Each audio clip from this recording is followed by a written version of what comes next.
Dios bendiga a todos. Vamos a eh, dar un tema importantísimo el día de hoy sobre el significado de todo lo que hizo Jesucristo en la tierra. Y creo que es muy importante que pongamos atención y que estemos de todo corazón eh, bebiendo el mensaje, porque Dios nos quiere bendecir muchísimo. Iniciamos hablando sobre la necesidad de un Salvador. Isaías 53, versos 6 al 7. Dice: todos nosotros nos descarriamos como ovejas, cada cual se apartó por su camino. Mas Jehová cargó en él el pecado de todos nosotros. Angustiado él y afligido, no abrió su boca, como cordero fue llevado al matadero, y como oveja delante de sus trasquiladores, enmudeció y no abrió su boca. Este versículo, o par de versículos, resumen la forma en la que Dios resuelve el dilema para ayudar a la humanidad necesitada. La presenta descarriada, la presenta como en debilidad, sin Salvador, como ovejas débiles, en peligro y sin pastor. Y en medio de esta perdición aparece uno que lleva la carga de la humanidad. Y la salvación la trae por aquellas que no podían ayudarse a sí mismos, a sí mismas, ovejas, hablando en una parábola que está usando la Biblia. Y entonces ese Salvador viene y trae la oportunidad para esas ovejas. Y a manera de introducción, hablando de este dilema, hay una historia interesante de una mujer rica en un país pobre. Tú sabes que en lugares del mundo hay, por ejemplo, en África, hay lugares donde hay una pobreza extrema. Y una mujer era estimada y querida por muchos porque ella era rica y no era tacaña y se puso a ayudar a muchas personas. Además era tierna, era gentil, era dulce, era compadecida y ayudaba y no esperaba nada a cambio. Y le llamaron a ella la mejor mujer del pueblo. Y casi todos en aquel pueblo habían recibido ayuda de aquella mujer. Y cuando ella no podía hacer algo, tomaba los problemas de las personas como suyos, y si no podía ella, le pedía a algún joven o a alguien que tuviera las capacidades para ayudar a esa persona que había pedido ayuda. Y el pueblo le iba a dar un reconocimiento, y en el momento en el que le iban a dar reconocimiento a esa mujer, se subió al podio una hija de ella y empezó a narrar los hechos de esta mujer después de que le estaban dando alabanzas. Y su hija dijo: mi madre es una asesina. Mató a mi padre porque quería quedarse con la herencia.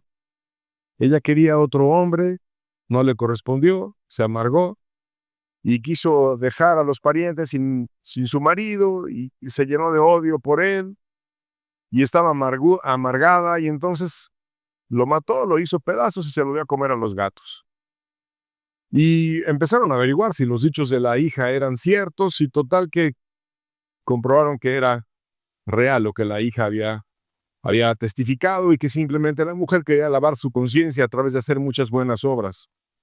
Entonces hubo un debate en el pueblo. ¿Qué vamos a hacer con esa mujer? ¿Qué hacer? Y como muchos estaban agradecidos con ella, unos decían: perdónenla. Y el debate era: no, porque si lo hacemos, si la perdonamos, enseñaremos que con buenas obras tú escondes el homicidio. Y entonces al rato la gente se va a estar matando y luego van a venir a hacer buenas obras. Y habría entonces que empezar a perdonar a los asesinos. Otros que estaban más indignados decían: linchémosla. Y entonces el debate era: pero habría que también linchar a los demás asesinos y darle pena de muerte a ellos también. Otros decían: que reparta su fortuna para pagar la deuda. Y le respondían los demás: no, porque entonces solo los ricos podrían pagar sus deudas. Y estarías diciéndole a los hombres que puedes con dinero resolver tus delitos, y los pobres no tendrían para pagarlo. Y entonces el pueblo estaba en un dilema: ¿qué hacer? ¿Cómo resolver el asunto de esa mujer? Y ese dilema de un pueblo que veía algunos cómo ayudar a la mujer, otros cómo juzgarla, cómo hacer justicia, cómo hacer misericordia, cómo hacerlo de tal manera que no estropee la historia de este lugar, es exactamente el dilema que tenía Dios. Y lo resolvió con el versículo que leímos. Todos nosotros nos descarriamos como ovejas. Cada cual se apartó por su camino, mas Jehová cargó en él el pecado de todos nosotros. Angustiado él y afligido, no abrió su boca, como cordero fue llevado al matadero, y como oveja delante de sus trasquiladores, enmudeció y no abrió su boca. Y está hablando del perfecto penitente que pudo ser aquel que cumpliera la justicia del Padre y diera una oportunidad a la humanidad entera. Vamos a pedirle a Dios que nos ayude a entender esta gran verdad. Padre bueno, te pedimos de tu Espíritu, Señor. Habla a cada corazón. ¿Cuánto necesitamos entender estas verdades, Señor? Te suplicamos que, según la necesidad de cada uno, tú vengas y nos hables y nos muestres ese acto de amor tan grande que hiciste por toda la humanidad. En el nombre de tu Hijo amado, te lo suplicamos. Amén. Vamos a ir entendiendo el dilema de Dios. Primero que nada, Dios creó al hombre con un propósito superior, muy superior al cual nosotros estamos viendo el día de hoy la humanidad. Génesis 1, versos 27 al 28 dice, y creó Dios al hombre a su imagen. A imagen de Dios lo creó, varón y hembra los creó. Y los bendijo Dios y les dijo, fructificad y multiplicaos, llenad la tierra y sojuzgadla, señoread en los peces del mar, en las aves de los cielos y en todas las bestias que se mueven sobre la tierra. Y aquí dice muchas verdades, este par de versículos. Dice que fuimos creados similares a Dios, que fuimos creados a su imagen.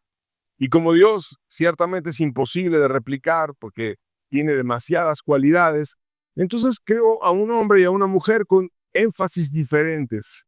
Las mujeres acentúan algunos rasgos de Dios de una manera muy bella como la sensibilidad, y el hombre acentúa otros rasgos como la fuerza, liderazgo en crisis, etc. Pero, a final de cuentas, fuimos creados, hombres y mujeres, a imagen de Dios. Y fuimos creados para dar fruto. Esto es, crecer en un sentido personal, para multiplicarse, para crecer en número también, y para dirigir la creación en la tierra. Y entonces era un llamado importante y un llamado deleitoso. Y tú sabes la historia de aquel primer hombre que tuvo un desvío y luego ese desvío le costó salir del lugar en donde tenía una relación con Dios, que era el huerto del Edén. Y la caída de él y de su mujer, Adán y Eva, rompió el todo de Dios y esa historia es conocida por todos. No la voy a desglosar, sino que la quiero recordar solamente. Y ellos tuvieron un cambio espantoso porque estaban en un lugar precioso cerca de Dios, en un lugar que producía fruto, que era deleitoso, que hablaban con Dios cara a cara, que platicaban con Él. Y al ser expulsados, la tierra se corrompió, y espinos y cardos produjo, Dios se alejó. Y cuando ellos querían regresar a aquel lugar para estar cerca de Dios, al Edén, había una espada que se revolvía y no podían regresar de nuevo. Y los seres humanos empezamos a morir en un sentido físico, porque no era el plan de Dios original que nos debilitáramos y nos degradáramos hasta que nuestro cuerpo no pudiera sostener más la vida, sino que quería que tuviéramos una vida para siempre. Y también morimos en un sentido espiritual. Los demás hombres, dice la Biblia, no somos víctimas. Esto es, no es que Adán pecó y nosotros estamos sufriendo las consecuencias, sino que nosotros mismos participamos en la elección y somos responsables, por tanto, de lo que hemos decidido, similar a lo que vimos en la sociedad en la cual crecimos. Romanos 5:12 dice, por tanto, como el pecado entró en el mundo por un hombre, y es la historia de Adán y de Eva, entró por un hombre, y por el pecado la muerte, y la muerte en un sentido físico y en un sentido espiritual también. Así la muerte pasó a todos los hombres, y te dice por qué pasó a todos los hombres, por cuanto todos pecaron. Todos pecan. Y eso me incluye a mí, te incluye a ti, e incluye a toda la humanidad. Obviamente, cuando tenemos cierta edad para hacer cuestiones de juicio, no vamos a decir que un bebé es condenado o que un niño es condenado, pero en la medida en la que vamos creciendo y madurando y teniendo la comprensión para decidir, hemos escogido muchas veces, no pocas veces, muchas veces, muchos pecados. Y entonces la muerte física y la muerte espiritual entraron en el mundo y el pecado convirtió al mundo en un lugar tentador, lleno de lujuria, lleno de vanidad, lleno de celos, de peleas, de vicios, de egoísmos, de avaricias, y fuimos tentándonos unos a otros y cayendo, y toda la humanidad ha estado embarrada en el pecado. Entonces, viene el plan de Dios. Y el plan de Dios es que el ser humano que estaba muerto en delitos y pecados y desviado de su camino, pudiera tener una oportunidad. Unos estaban en el lado de las obras de la carne, o estábamos en muchos pecados, en adulterios, en vicios, en envidias, en lujurias, en rencores. Otros estábamos en el lado de una religiosidad muerta, en hipocresía, en fariseísmo, en soberbia, en maldad. Pero ya sea de un lado o de otro, pecamos y nos alejamos de la gracia de Dios. Y entonces Dios envía a Cristo para enseñarnos un nuevo camino. Marcos 1, versos 14 y 15 dice, después que Juan fue encarcelado, Jesús vino a Galilea predicando el evangelio del reino de Dios, diciendo, el tiempo se ha cumplido y el reino de Dios se ha acercado. Arrepentíos y creed en el evangelio. Entonces Cristo apareció después de que otro, el más grande de los profetas, lo anunció, Juan el Bautista, y se puso a decir la gracia. Quiero dar esa gracia, quiero ayudar a todo ser humano, quiero dar ese mensaje que Juan dijo que yo les iba a dar a todos. Y ese mensaje es, arrepiéntete y cree. Arrepentirse no es otra cosa más que dejar el mal, cambiar los hechos y cambiar la mente de estar todo el tiempo pensando en lo malo y ahora estar pensando en lo que es bueno y en lo que es adecuado. Es ir caminando hacia el desvío y ahora ir caminando al revés e ir en los pasos de Dios. Eso quiere decir arrepentirse. Y creer es simplemente confiar en el Salvador que nos está enseñando un nuevo camino y una nueva forma de hacer las cosas. Sin embargo, vamos a pensar que alguien logra arrepentirse y que lo hace de todo corazón y que cambia su mente y cambia todo su ser y se consagra a Dios y lo hace muy bien. ¿Y cómo entonces podría salvarse esa persona si logra arrepentirse? Vamos a suponer que tenga 40 años y tenga muchos años pecando en muchos de los vicios y muchos de los pecados que hemos descrito. Una y otra vez, a veces cae en una cosa, a veces cae en otra, a veces es avaro, a veces es lujurioso, a veces es vicioso, a veces está corrompido, a veces es vulgar, a veces tiene una caída en una área y en otra, y de repente oye el evangelio y dice, voy a dejar de pecar porque tengo un cochinero en todos mis actos pasados. Y lo suelta todo el pecado y no lo vuelve a ejercer. Pero ¿cómo pagar los pecados que tú ya hiciste en el pasado? ¿Cómo, si tú ya no le agregas deuda, cómo pagar la deuda pasada? Es como si uno dijera, yo tengo una tarjeta de crédito, de un crédito amplio, y te pones a gastar y a gastar y a gastar y a gastar, y todos los días le vas agregando y agregando y agregando. Al rato tienes un cuentón enorme, y de repente llegas al banco y le dices al banco, oiga, ¿qué cree? Ya no voy a gastar nada. No le voy a agregar nada a la tarjeta. ¿Qué te va a decir el banco? Te va a decir, no se preocupe, debe la mano y que Dios le bendiga y que le vaya bien. ¿Va a hacer eso el banco? No va a hacer eso. ¿Qué te va a decir el banco? Págame lo que me debes. Si no le has agregado a la tarjeta o a partir de ahora, pero todos los años que estuviste, cárgale, y ahora ¿quién lo va a pagar? ¿Quién lo va a pagar? Entonces, ¿cómo podemos nosotros pagar nuestros pecados pasados? ¿Cómo podríamos revivir un muerto? ¿Cómo puede restaurar el alma de un niño abusado? ¿Cómo puede una persona amargada que estuvo quejándose por años en su casa, destruyendo el corazón de sus hijos una y otra vez por sus quejas y sus amarguras, reparar el alma que ahora también está amargada de sus hijos mayores? ¿Cómo puede un violador reparar el corazón y el alma de su víctima? ¿Puedes reparar todo eso? Hay muchas cosas que no se pueden reparar. Entonces, ¿cómo es que Dios nos puede perdonar? Suponiendo que dejamos de pecar y realmente lo hacemos, ¿cómo podemos ser perdonados por Dios? Y Dios dejó una solución. Y la solución es que en su amor hubo alguien que viene y paga la deuda para dar una oportunidad al ser humano que realmente crea y se arrepienta. 1 Pedro 3:18 dice, porque también Cristo padeció una sola vez por los pecados, el justo por los injustos para llevarnos a Dios, siendo a la verdad muerto en la carne, pero vivificado en espíritu. Cristo padeció por nuestros pecados, el justo por los injustos. ¿Para qué? Para llevarnos a Dios. ¿Cómo padeció? Cuando murió en la carne, vino en un cuerpo, y ese cuerpo fue asesinado, pero en el espíritu fue vivificado. Entonces Jesús, aquí en este pasaje, se presenta como el Salvador. ¿Qué implica que Él sea el Salvador, el justo por los injustos? Implica que Él puede salvar el alma humana.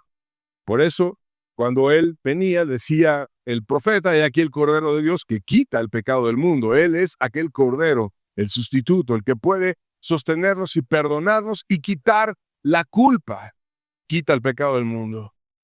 Además de salvar el alma humana, puede alimentarnos y sostenernos. Él mismo dijo, yo soy el pan de vida. Él dijo, el que viene a mí no tendrá sed jamás. Él dijo, yo soy la vid verdadera, mi padre es el labrador, ustedes son los pámpanos, y si están cerquita de la vid, pegados a mí, van a poder tener fruto, van a tener fuerza y van a tener bendición. De tal manera que Él se presentó como aquel que salva al alma humana y como aquel que nutre y fortalece y alimenta al alma humana.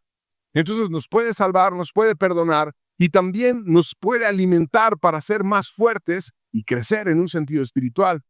Además nos puede guiar, porque Él dijo, yo soy el buen pastor. Y todo lo que hacemos es ir caminando en la vida siguiendo las pisadas de buen pastor. Nos dice que nos lleva a una nueva forma de actuar. Dice, yo soy la puerta. Esto es, entramos a través de su bendición y hay algo nuevo para con Él. También dijo que Él era el camino, o sea, seguir sus pisadas es la forma adecuada de vivir. Y no solamente el camino, la verdad, no es un camino de mentira, es un camino de verdad. Y es un camino que te lleva a la vida. Eso dijo Jesús, yo te llevo a la vida. Además dijo, yo soy la resurrección y la vida. Y nos muestra el camino, entonces, no solamente para andar en esta vida, sino para ir hasta la otra vida, para que la muerte, que entró por Adán, se acabe y no reine para siempre. Y todo eso Él habló, no solamente para nosotros, sino para todo el mundo. Dijo, yo soy la luz del mundo. Y el apóstol Juan dijo, en Él estaba la vida, y la vida era la luz de los hombres. La luz te lleva a ver tu culpa porque te alumbra y te hace ver lo que está mal en ti, te avergüenzas y luego te lleva a ver al Salvador, que te da el perdón y te extiende la mano para salir de tu culpa cuando estás como en arenas movedizas atrapado, sintiéndote mal por haber caído y volteas y das la mano y hay un Salvador fuerte que viene y te saca. Pero el que Jesús hubiera dicho todas esas cosas tiene implicaciones muy fuertes, osadas, que Él hubiera dicho, yo soy la luz del mundo, que Él hubiera dicho que Él era el pan de vida, que el que de Él bebiera no iba a tener sed jamás. ¿Realmente el alma humana puede ser tan saciada que una persona pueda decir todo eso? Y entonces todas estas afirmaciones que Él dijo te forzan a una alternativa aterradora. O son verdad o son mentira. Si son mentira, pues hay dos posibilidades. Que sea una mentira deliberada, o sea, que Jesús sabía que no era la luz del mundo, que Jesús sabía que no era el pan de vida, que Jesús sabía que todo lo que estaba diciendo era mentira para ganar adeptos, para hacerse famoso, y entonces era un perverso porque estaba mintiendo grandemente, por lo tanto sería un monstruo, porque estaría llevando a los suyos a un error enorme, aún a dar su vida por él. Sería un monstruo. O podría ser que fuera una mentira no deliberada. Esto quiere decir que fuera un loco Jesús. Una persona que estaba loco, que estaba fuera de sí y que estaba diciendo las tonterías que se le podían ocurrir. Pero cuando ves el carácter de Jesús en la Biblia, ¿era perverso? Cuando ves su forma lógica de pensar, ¿era un loco? Entonces, suena absurdo decir que era mentira. La otra opción es que fuera verdad. Pero si es verdad todo lo que él dijo, entonces nos desafía a nosotros, porque quiere decir que el que está hablando es realmente Dios, y que Dios nos pide acercarnos a su luz, y que Dios nos pide estar cerca de Él, y si es Dios, debemos de rendirnos ante su amor, debemos de pedir su ayuda, debemos estar cerca de Él y hacernos suyos, bajar las armas, dejar de luchar contra Él y decir, Dios, soy tuyo, me arrepiento y creo y confío en ti. Jesús decidió cumplir con el rol de ser el sacrificio perfecto por nosotros. Juan 1:29 dice, el siguiente día vio Juan a Jesús que venía a él y le dijo, he aquí el Cordero de Dios que quita el pecado del mundo.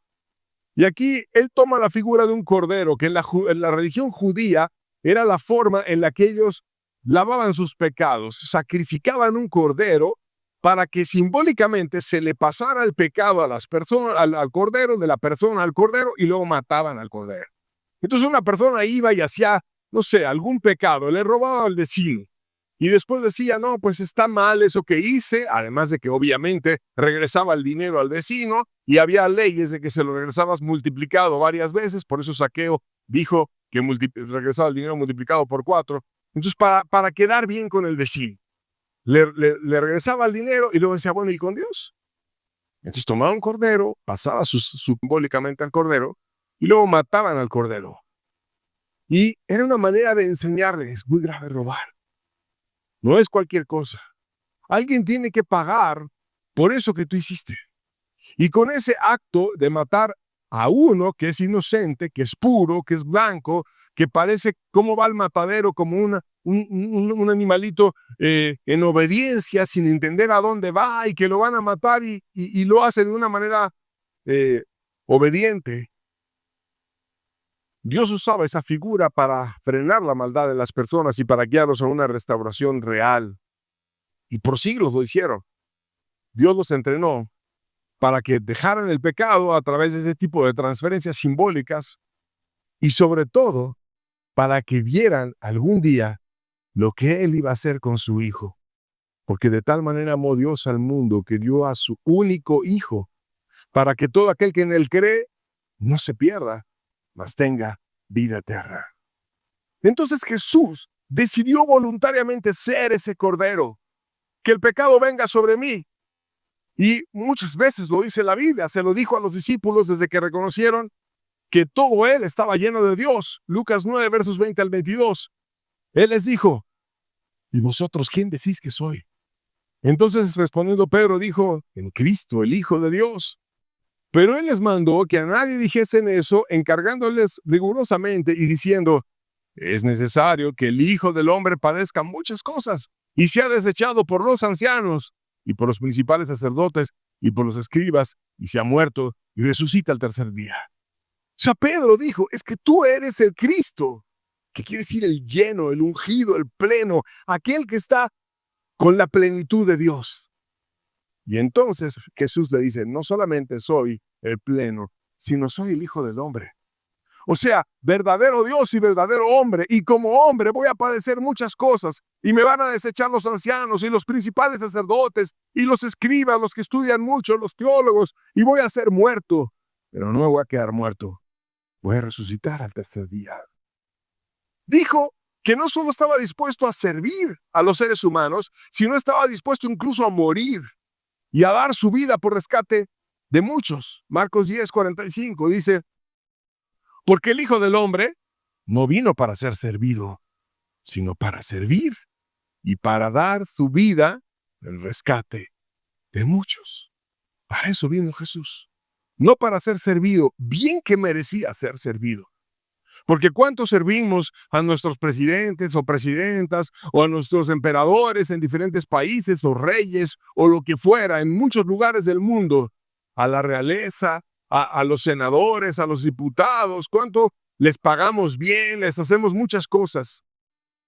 Y a Él, que es sublime y mucho más alto que cualquier otro ser humano, se presenta y dice, yo no vine a ser servido.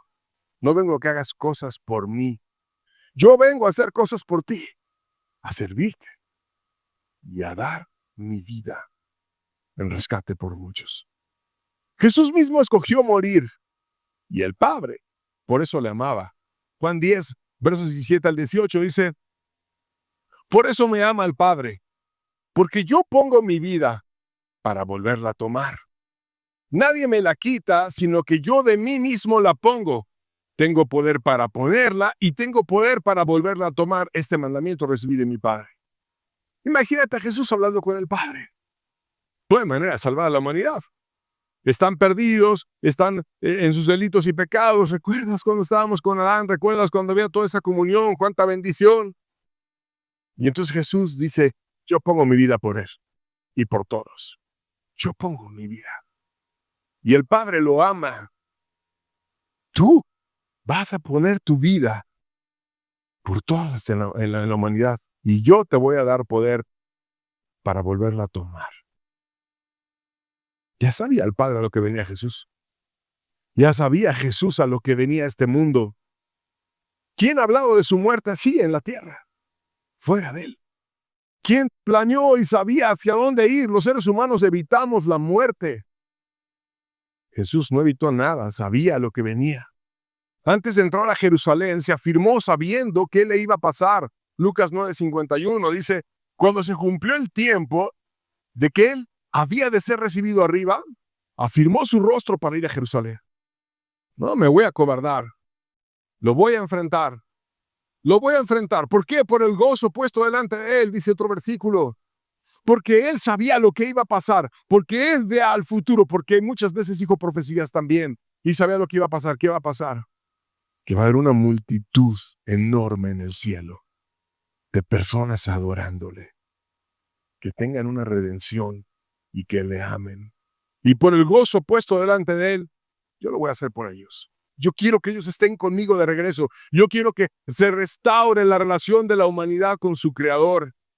Y el Padre estaba de acuerdo, y cuando estuvo en debilidad, el Padre le fortaleció. Lucas 22, versos 42 al 44, dice, diciendo, Padre, si quieres pasa de mí esta copa, pero no se haga mi voluntad sino la tuya.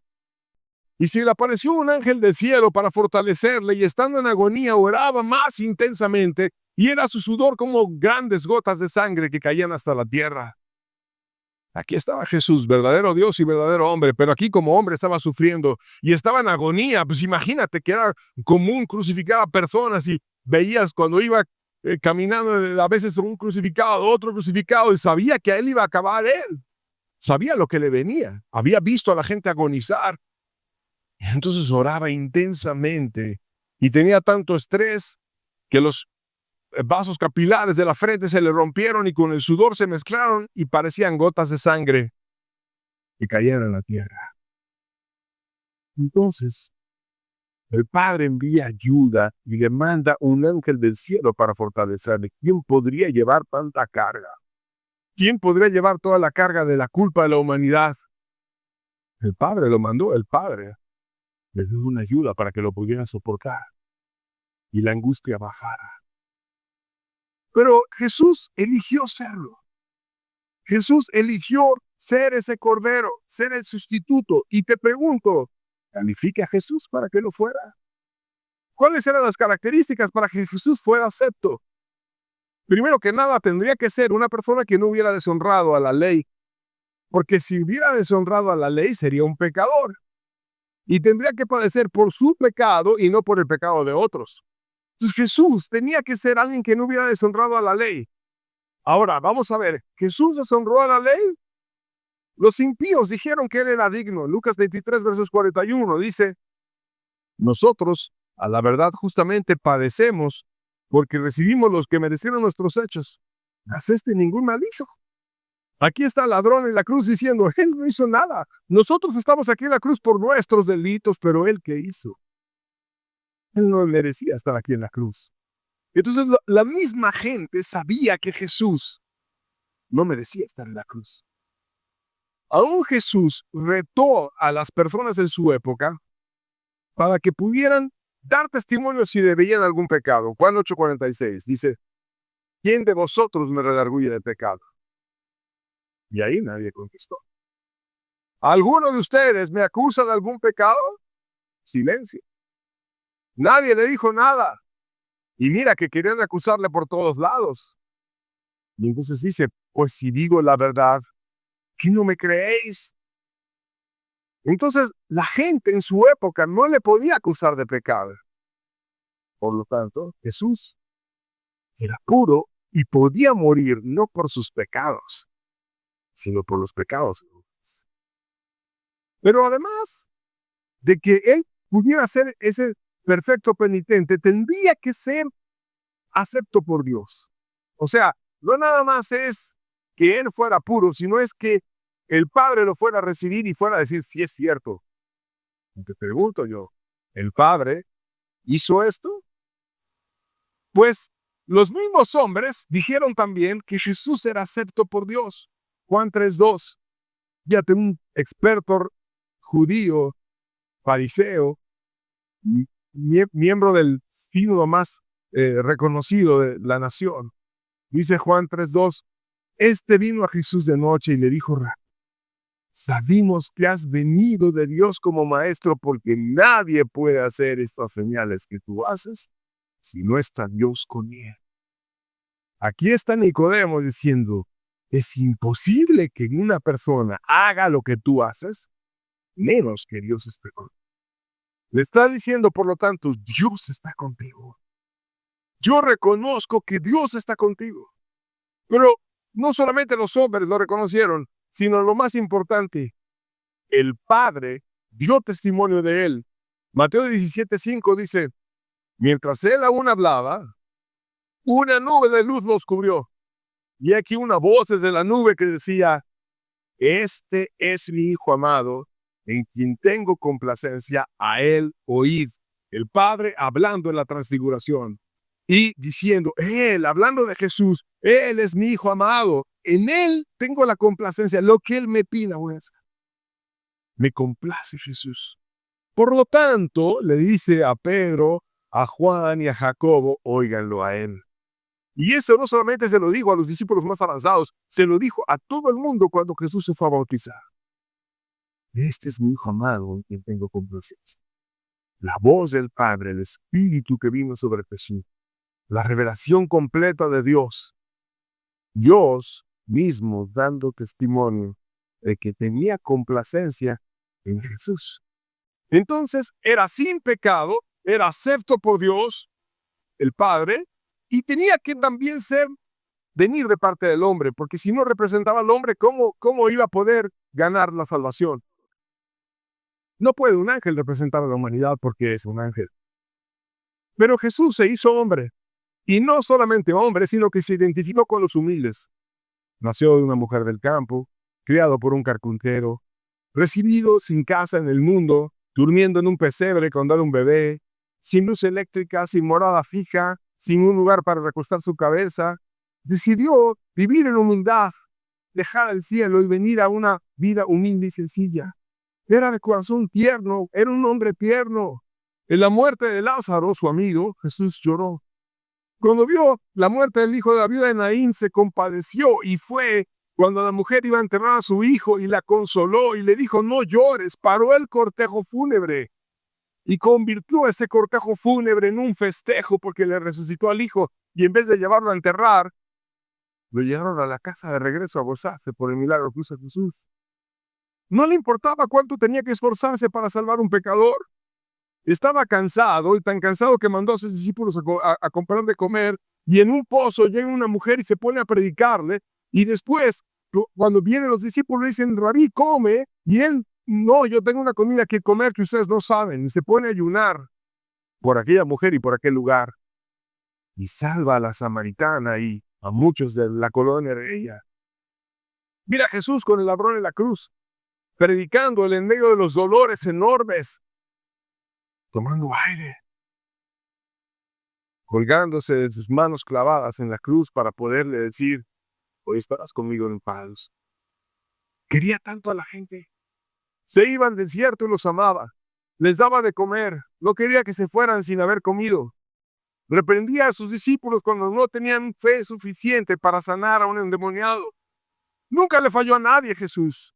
Nunca le falló a un discípulo. Nunca le falló a un endemoniado que fuera y sin cara. Nunca le falló al centurión, al leproso, a Bartimeo, a un paralítico que iba 4 cargando para que él lo sanara. A nadie le falló.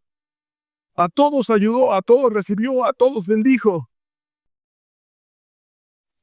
Pero además de eso, tenía que Jesús estar dispuesto a tomar el lugar. Porque si no quería él realmente tomar el lugar, entonces sería un asesinato.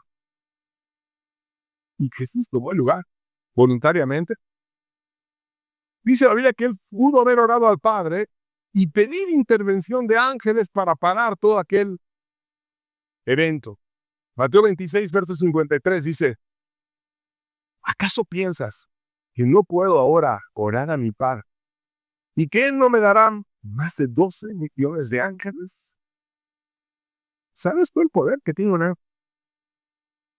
¿Cuántos ángeles Dios envió a Sodoma y a Gomorra cuando después fueron destruidas? 2, ¿no? Y esos 2 ángeles fueron y dieron testimonio de Dios y se destruyeron las ciudades. Hay historias de un ángel que fue y mató a miles y miles de personas en guerras o en injusticias o en maldades. Imagínate lo que pueden hacer 2 ejércitos de ángeles viniendo a vengar al Salvador que estaba en la cruz y al cual amaban porque lo conocían en el cielo. ¿No estaban los ángeles como conteniéndose? Como viendo todo el espectáculo, como teniendo, así volteando a ver al Padre, a ver en qué momento lo pide, a ver cuándo Él quiere que yo vaya y yo voy a acabar con todo aquello. Y más allá de los ángeles, Jesús mismo tenía poder para salvar. Y aún lo usó solamente para salvar a los suyos. Juan 18, versos 4 al 6. Pero Jesús, sabiendo todas las cosas que le habían de sobrevenir, se adelantó y les dijo, ¿a quién buscáis? Le respondieron a Jesús Nazareno. Jesús les dijo, yo soy. Y estaba también con ellos Judas, el que le entregaba, cuando les dijo, yo soy, y retrocedieron y cayeron a la tierra. ¡Qué milagro tan interesante! Nunca había hecho Jesús ese milagro. ¿Vienes a aprenderme a mí? Yo soy, da un paso y ¡paz! Se cae un pelotón de soldados romanos. Para el ejército romano, bueno, cualquier cosa, era el ejército más poderoso del mundo antiguo. Había conquistado muchos lugares en África, en Asia, en Europa. Era enorme. Y llevó muchos cientos de años ese imperio. Pero cuando Dios hecho carne, da un paso adelante, caen todos ellos. Jesús tenía poder, independientemente de los ángeles. Jesús tenía poder para que no le hicieran nada. Pero ¿para qué usó el poder Jesús? No para argumentar por él, para argumentar por sus discípulos.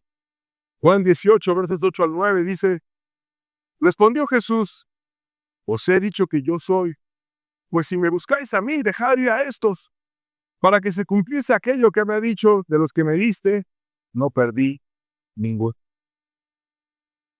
Deja ir a ellos. Entonces, Jesús no era como muchos pastores injustos, perversos, cobardes, que mandan a la iglesia por delante y luego se esconden y no se meten en problemas y los mandan a sufrir y ellos quedan muy guardados. Jesús no es. Jesús salía adelante, al frente y guardaba a sus discípulos. Él es el buen pastor. Él no huye delante del que viene a robar, matar, Él no huye, él da la cara y cuida sus ovejas. Y entonces le manda al ejército romano, déjalos ir.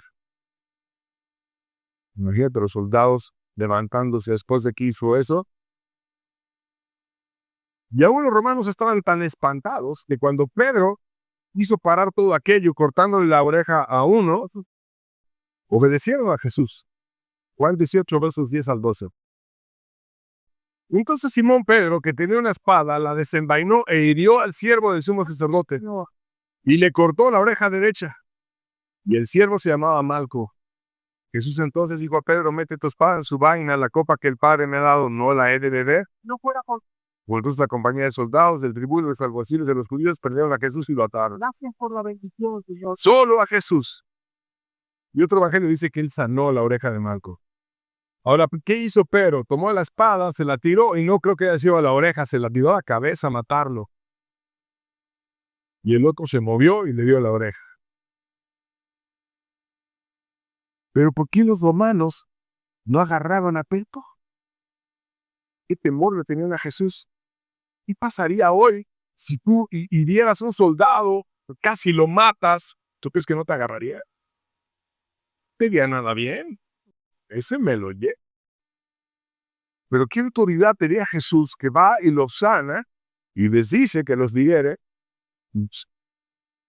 Como diciendo, no, más nos vale negociar con él, porque a final de cuentas nos mandaron a prenderlo a él, no a ellos, ya déjalo así. Porque estamos en riesgo.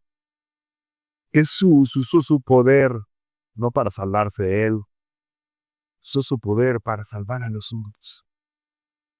Entonces, por lo tanto, tenía el poder para que no le hicieran nada. Además de eso, para ver si él es el perfecto penitente, el castigo que iba a recibir Jesús tenía que venir con toda la maldición de la ley. Porque la paga del pecado de la muerte y tenía que venir con toda la maldición de la ley. ¿Cuántas cosas no le pasaron a Jesús? Lo traicionaron y lo vendieron por 30 piezas de plata, el autor del universo entero. Con un beso hipócrita, Judas lo entregó. Lo dejaron solo. Aun cuando oró antes, sus discípulos se quedaron dormidos y después huyeron. Cuando pasó ese hecho que los libró, se fueron corriendo y ni siquiera lo acompañaron de la cruz, excepto Juan y las mujeres. Hicieron varios juicios injustos. Los sacerdotes, Pilato, Herodes, luego se lo regresaron a Pilato, luego se lo pusieron a todo el pueblo. Muchos juicios. Y todos ellos lo condenaron. Pilato lo condena, luego le dice, no, mejor no, vamos a tratar de evitar y salvarlo, y se lo manda a Herodes, y luego Herodes dice, yo no tengo jurisdicción, se lo regresa a Pilato, y Pilato estaba tratando de evitar que fuera él. Fue el único que trató de evitar que fuera condenado, y luego si no, se lo pasó al pueblo. Y luego aparte se las voy a poner fácil para que escojan a Jesús. Le pongo al peor de todos, a Barrabás, y a Jesús. ¿A quién escogen? Entonces empiezan ellos a dejarse manipular por los líderes caídos y corruptos. Y escogen a Barrabás. ¡Qué humillación! Que escojan a un asesino. Que escojan a un líder de una revuelta. Ves al creador del universo. ¡Qué humillación! Y Pilato se lava entonces las manos. No, ya su sangre sea sobre ustedes, no sobre mí, pero por mucho que se las lavara, también le estaba decidiendo y no puedes evadir tu responsabilidad. Lo entrega a que lo escupan, le den puñetazos y burlas, le pongan una pañoleta en los ojos y le digan, di quién te golpeó, profetiza quién fue el que te golpeó. Abofeteado, para dar una oportunidad y pagar la soberbia de los hombres. Desnudado, para dar una oportunidad a los inmorales, a los adúlteros y a los fornicarios. Lo trataron con coraje, para dar una oportunidad a los amargados. Y se le ha pasado destruyendo a muchos con sus amarguras. Azotado en el pecho y en la espalda, para dar una oportunidad a aquellos que lo dejaron atrás y que no le daban la cara una y otra vez y lo han despreciado. Con las manos agujeradas, para dar una oportunidad por nuestros malos actos. Con la corona de espinas, para dar oportunidad a nosotros por nuestros malos pensamientos. Con los pies traspasados, para pagar nuestros malos caminos. Se hincaban burlonamente delante de él y le decían, salve, para pagar y dar una oportunidad a la religiosidad hipócrita que hemos tenido. En una asfixia lenta en la cruz, después de ser colgado, porque es espantoso estar así. Se invierte la forma en la que opera el cuerpo humano y para respirar tienes que hacer fuerza y eso que implica colgarte de los clavos para tomar cada bocanada de aire. En una tortura lenta y espantosa. Ha dado oportunidad al pecador lento que una y otra vez oye la verdad y no se rinde ante él. Un espectáculo religioso parecía todo aquello. Decían, vamos a ver si Elías viene a librarle. Estaban así como en un show. Dar oportunidad a todos aquellos que vienen solamente a buscar. Es un show religioso. A sentir calambres, a sentir cosas y no entregar de todo su ser a Dios como Él lo merece. La naturaleza se dolió. El ser humano no se dolió, pero la naturaleza se dolió. Y no hubo sol. Como si las estrellas dijeran, no quiero alumbrar para ver justo morir por los injustos. Hubo un terremoto, como si la tierra dijera, no quiero recibir el cuerpo del único hombre que no pecó y lo mataron, pidiendo por sus asesinos. Todo eso pasó. Ahora, después de que pasó todo aquello, el acto mismo de redención debía de ser aceptado por el Padre. Y entonces podría haber estado ganada la oportunidad por Jesús. Y pasó. Por primera vez en la historia del universo y desde la eternidad, se rompió la relación del Padre y el Hijo. Nunca en la historia había pasado esto. Mateo 27:46. Cerca de la hora novena, Jesús clamó a gran voz: Elí, Elí, lama sabactani. Mateo, al escribirlo, dijo: no me atrevo a traducir eso. Y le dijo en el idioma y las palabras tal cuales que Jesús dijo. Elí, Elí, lama sabactani. Eso dijo Jesús en su idioma. Y luego lo tradujo Mateo. Esto es: Dios mío, ¿por qué necesito? ¿Por qué Mateo le dio tanto énfasis al explicar el Evangelio de eso que dijo Jesús? Y se rompió la unión del Padre, se separó por primera vez el Padre y Jesús. Y quedó Jesús maldito en una cruz, colgado, llevando el acta de decretos que nos era contraria. También el Padre dio testimonio de que era cierto lo que Jesús hizo cuando cambió el pacto y cuando dejó de morar en templos hechos por manos humanas y empezó a cambiar todo en la Escritura. Del Nuevo Testamento vino después del Antiguo Testamento, un nuevo pacto con la humanidad. Mateo 27, versos 50 a 52. Mas Jesús, habiendo clamado a gran voz, entregó el Espíritu, y he aquí el velo del templo se rasgó en dos, de arriba abajo, y la tierra tembló, y las rocas se partieron, y se abrieron los sepulcros, y muchos cuerpos de los santos que habían dormido se levantaron. Y aquí está la vida ganada por Jesús. Bien pronto, en cuanto Él murió, otros resucitaron. ¿Dónde está, oh muerte, tu aguijón? ¿Y dónde, oh sepulcro, tu victoria? Ya no es que vamos a morir y ya no hay esperanza. Ahora la esperanza fue ganada. Clamó a gran voz y el Padre dijo: ya no quiero estar aquí. Y salió de aquel templo. Y el lugar santísimo del templo judío se fue y rasgó el velo, se fue. ¿Y ahora dónde mora el Padre? Porque luego ese templo llegaron y lo tomaron, lo derribaron, hicieron lo que quisieron. Y desde entonces no existe un templo judío. ¿Dónde mora? Él quiere que el templo sea un poco. Y mora en aquella persona que arregla su vida con dignidad para que venga Dios a morar en nosotros. Cristo en la iglesia, la esperanza de gloria. La gracia que ganó Cristo fue inmensa. Si por uno entró el mal en la humanidad, ahora por uno la humanidad puede ser restaurada. Romanos 5, verso 15 dice: pero el don no fue como la transgresión. Porque si por la transgresión de aquel uno murieron muchos, abundaron mucho más para los muchos la gracia y el don de Dios por la gracia de un hombre. ¿No es verdad que muchos han muerto por lo que hizo Adán? Y desde que Él vino, toda la humanidad ha muerto. Venimos, morimos después físicamente y en lo espiritual también. Es mucho más, dice Pablo. Mucho más que hizo que Adán, esa caída que hizo que los hombres tuviéramos con esas desgracias y que luego tampoco nosotros somos víctimas porque escogimos. Mucho más. Es la gracia que ganó Jesús.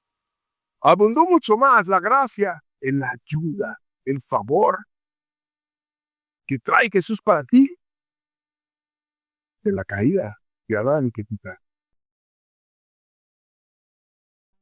De tal manera que en vez de haber muerte y culpa, Dios lo cambia en su gracia y da regalos abundantes a los seres humanos. Romanos 5:17. Pues si por la transgresión de uno solo reinó la muerte, mucho más reinarán en vida por uno solo, Jesucristo, los que recibieran la abundancia de la gracia y el don de la justicia.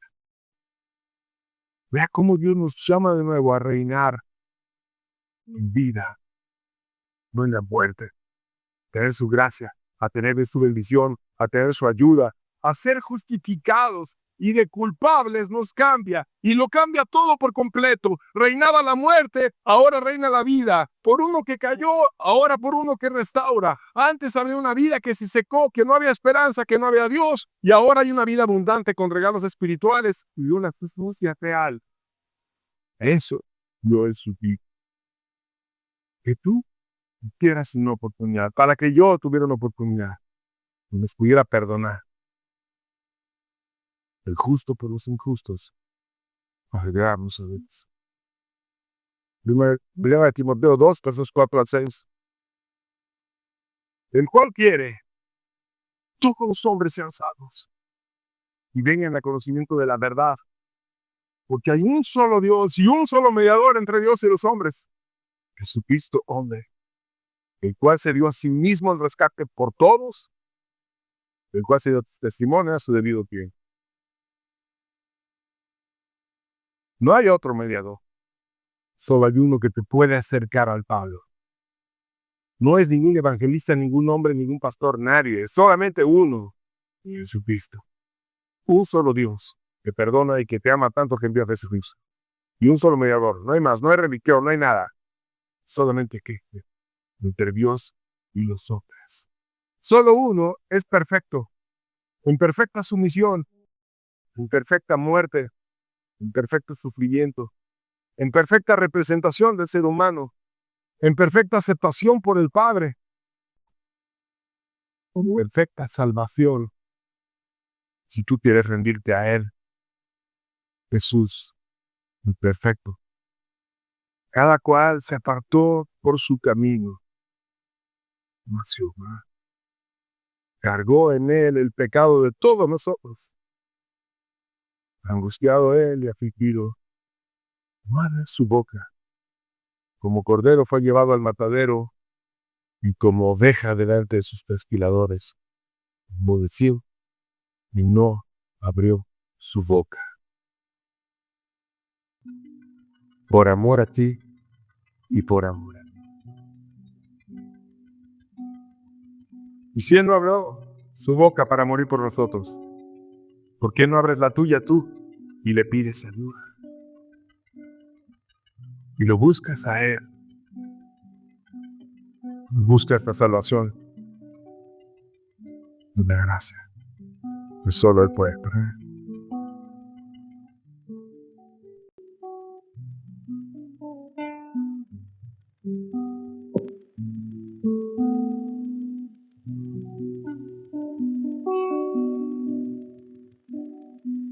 Todos nosotros nos escatimamos como ovejas.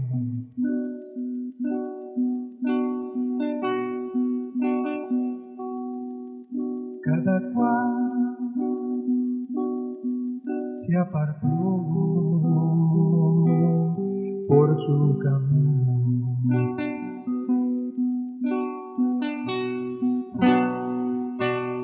Todos nosotros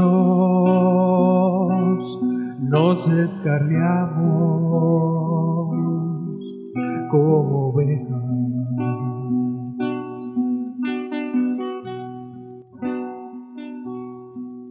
Cada cual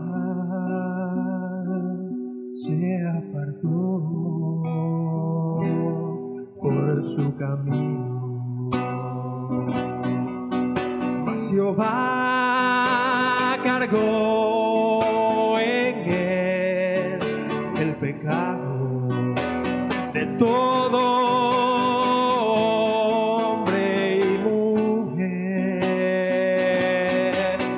Mas Jehová cargó en él el pecado de todo hombre y mujer, porque la paga del pecado es la muerte.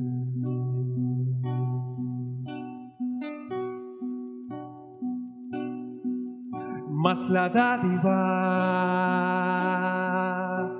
de Dios es vida eterna. Mas Jehová cargó en él el pecado de todo hombre y mujer.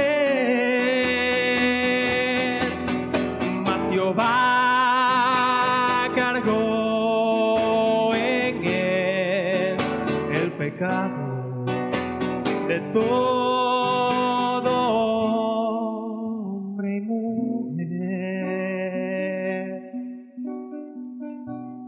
por cuanto todos pecaron y están destituidos de la gloria de Dios.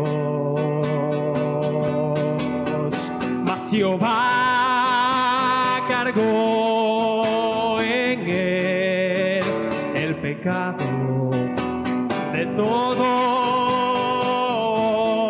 hombre y mujer. Mas Jehová cargó en él el pecado de todo hombre y mujer.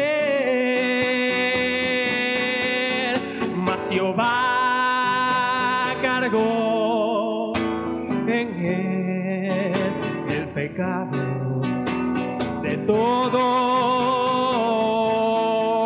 hombre y mujer. Mas Jehová cargó en él el pecado de todo hombre y mujer.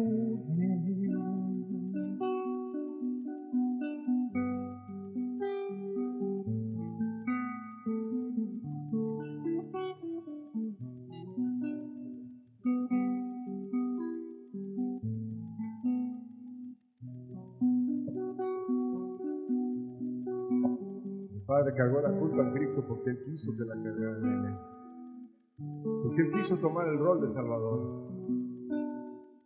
Porque Él quiso vivir una vida humilde y salvar a la humanidad.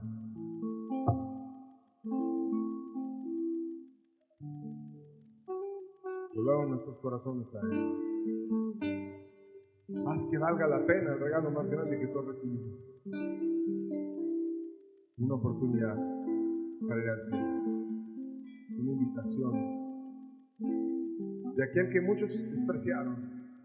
Por eso murió, porque lo despreciaron.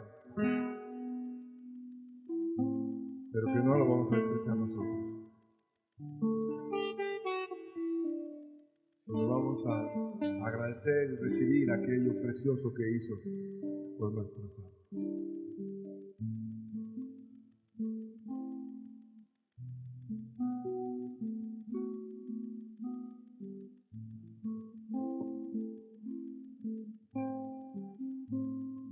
Nazareno sufrió por mí lo golpearon, por mí lo escupieron,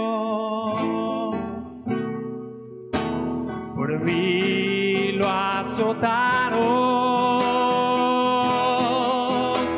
El Nazareno sufrió por mí, con sus coronas de espinas por mí, lo crucificaron por mí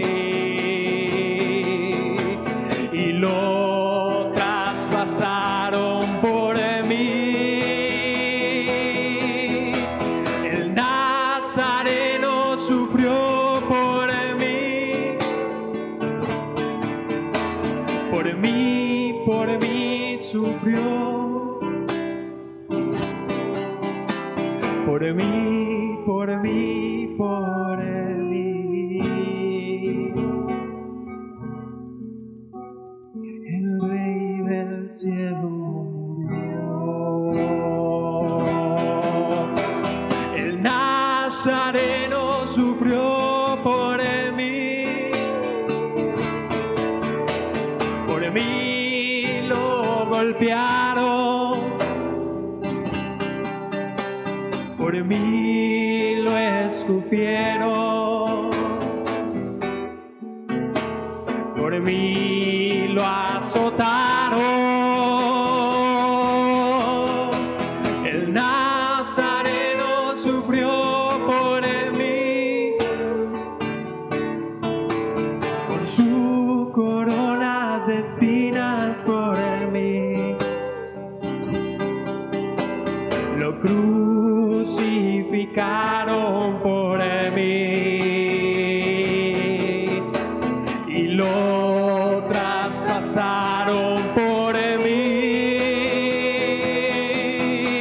El Nazareno sufrió por mí, por mí sufrió, por mí, por mí, por mí. El Rey del cielo murió.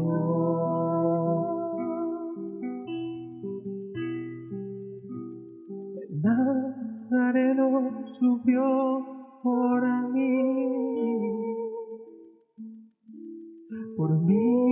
lo golpearon, por mí lo escupieron,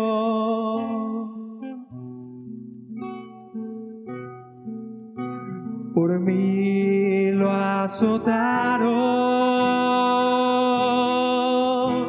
El Nazareno sufrió por mí,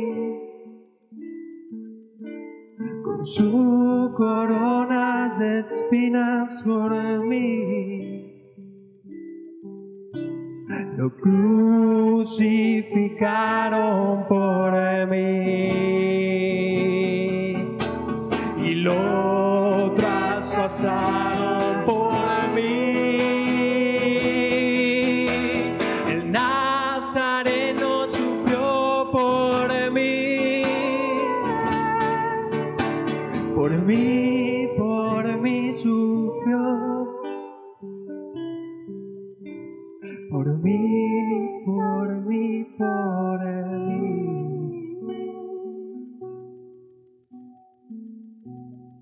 El Rey del cielo murió.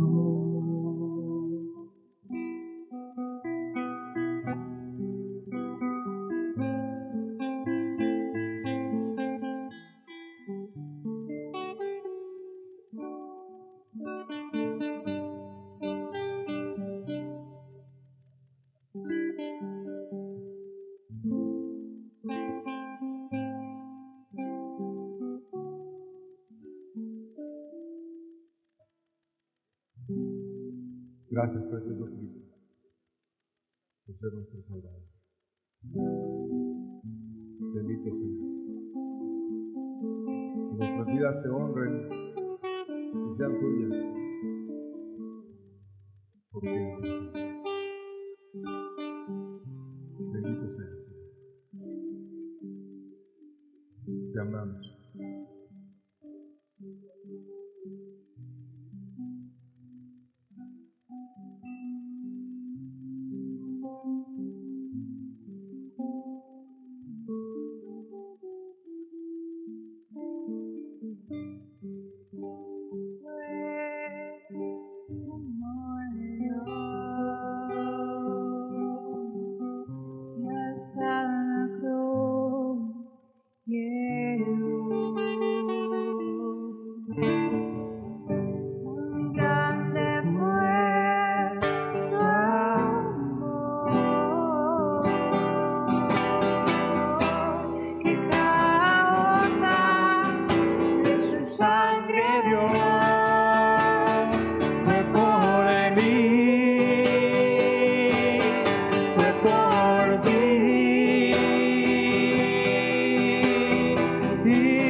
Gracias, Jesús. Grande fue su amor, que cada gota de su sangre dio. Fue por mí, fue por ti.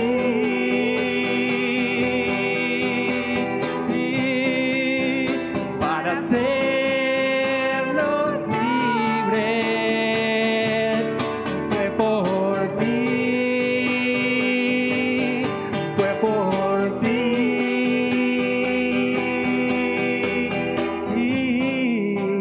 Para hacernos libres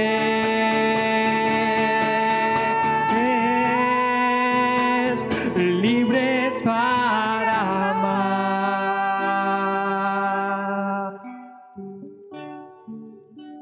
y para hacer el bien. Fue por mí, fue por ti. Oh, para perdonarnos. Fue por mí, fue por ti,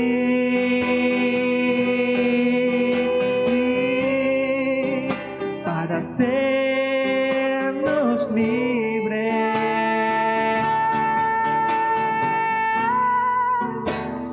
libre para amar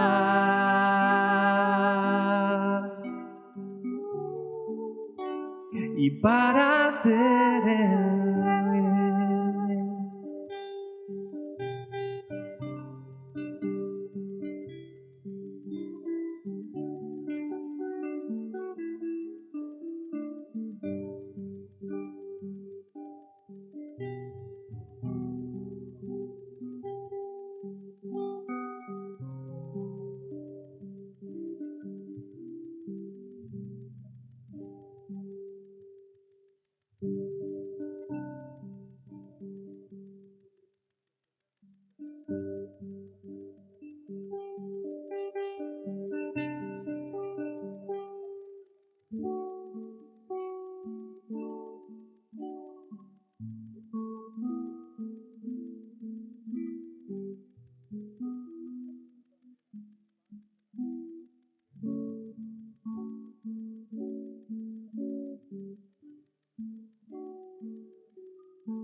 Cuando terminamos, vamos a meditar en esta gran verdad, este centro de la Biblia, a buscar la bendición de Dios según en estos días. Que los bendiga mucho, estamos despedidos. Que tengan buena tarde.